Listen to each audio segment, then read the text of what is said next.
Hey, do you remember anything about the day, the tryout camp, when you got re-signed without Yeah. me trying to lead you to it?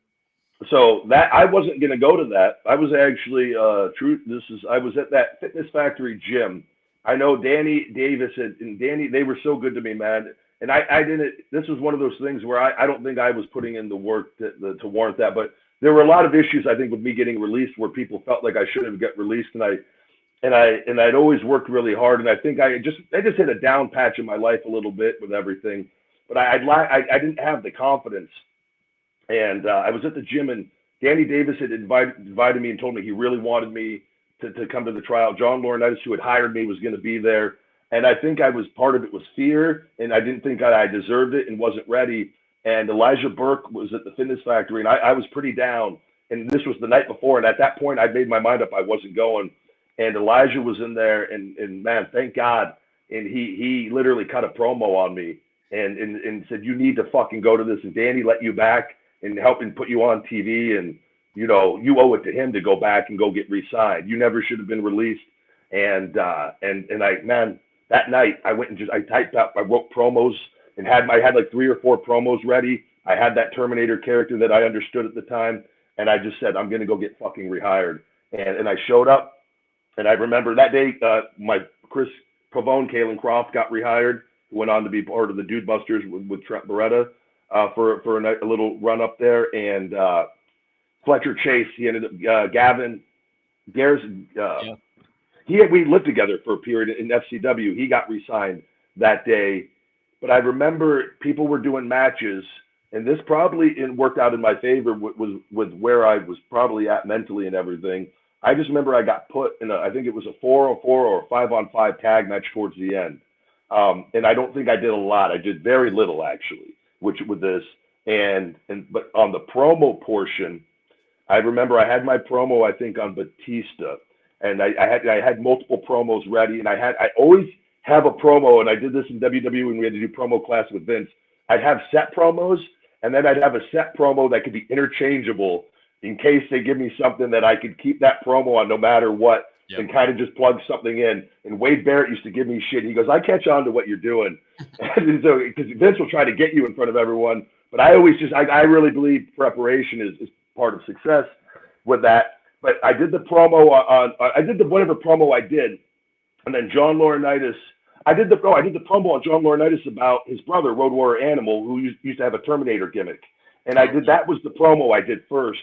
And then John Laurinaitis called me out and he goes, do another promo on Batista right now. And I had the interchangeable promo in my head, and I plugged in Batista, and I go, oh fuck, I might get rehired again. And but I remember that, and I remember us all being in line, and I remember the Basham brothers being there, and I'm like, man, what? I don't know if Eugene was there too that day, and then everybody else, and Brian Josie got re-signed that day. Well, there was 4 of us. Do you remember his promo? Abraham Washington. I don't remember specifically, but he ended up cutting some. He was Dusty Rhodes, man. He was the promo guy at FCW for a year of cutting top promos in the class. It was unreal.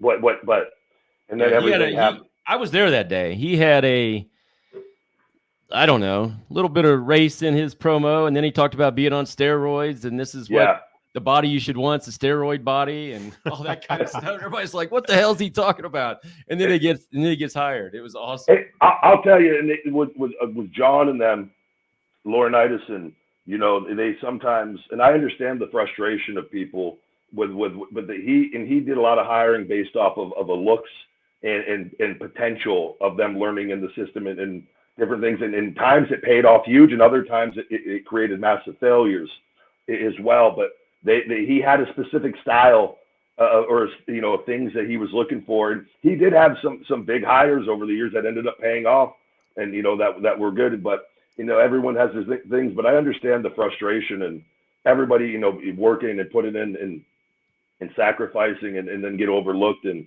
it's that's just a part of this business. It's like I get it, and it can bring out it brings out everybody animosity and jealousy and things don't make fucking sense, and it's. But I remember that day, and I remember seeing it was a big moment for me with everything. Yeah, like that day you got rehired, Cage got rehired, Abraham Washington was gone for like 9 months, hadn't done anything, walked in that day and got hired. Yeah. Really, the only one Yeah. that had consistently been there for a while was Gavin Garrison, you know, like. And he was even probably fairly new in the grand scheme. Yeah, he was. Yeah. He hadn't been there very long. So, yeah, I mean, totally what you say is true, but that's part of it. Rip always told us, like, what do you always say? Like 1%, 2%, whatever the percent was, and it's not going to make sense. And I mean, Rip. Yeah. What's that laid out for us? It's funny. It's like it ain't the Olympic Games.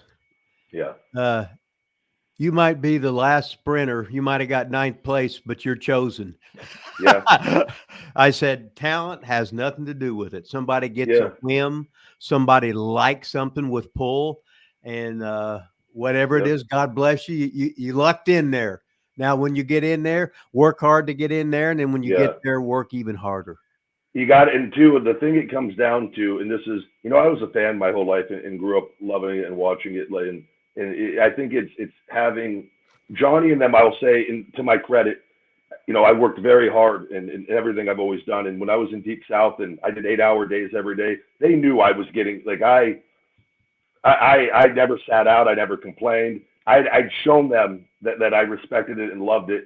And I think Johnny knew that there was some stuff that happened. And I, to this day, however, it got released and it caught me completely off guard. And I understand with Al, and I love Al, like, I have all the respect in the world. There was something and I look back and I go, I understand why it happened now with it, but I kind of just hit a rough patch with things. And I think Johnny really always had a liking to me, and then we had a great relationship after that with different things. But I've always loved and respected it, and it's up to the talent. You gotta really understand that opportunity.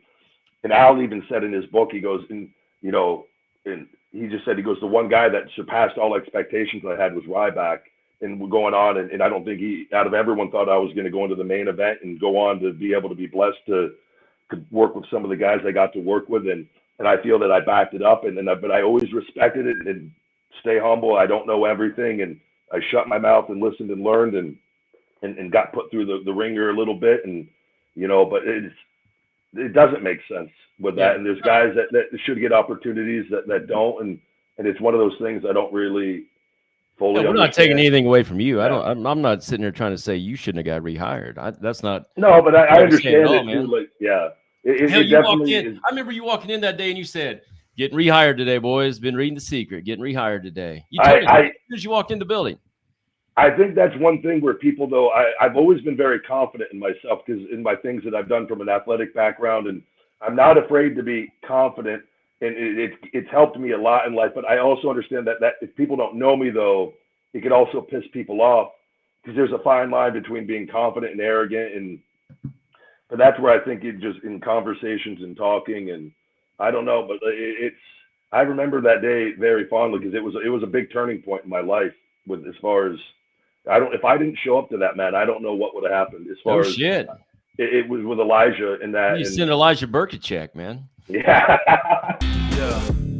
Big gold and a billfold, so swole that I can't get the shit closed. So I money fold and rubber band wrap, and when it pop, bitch, it sound like a hand clap.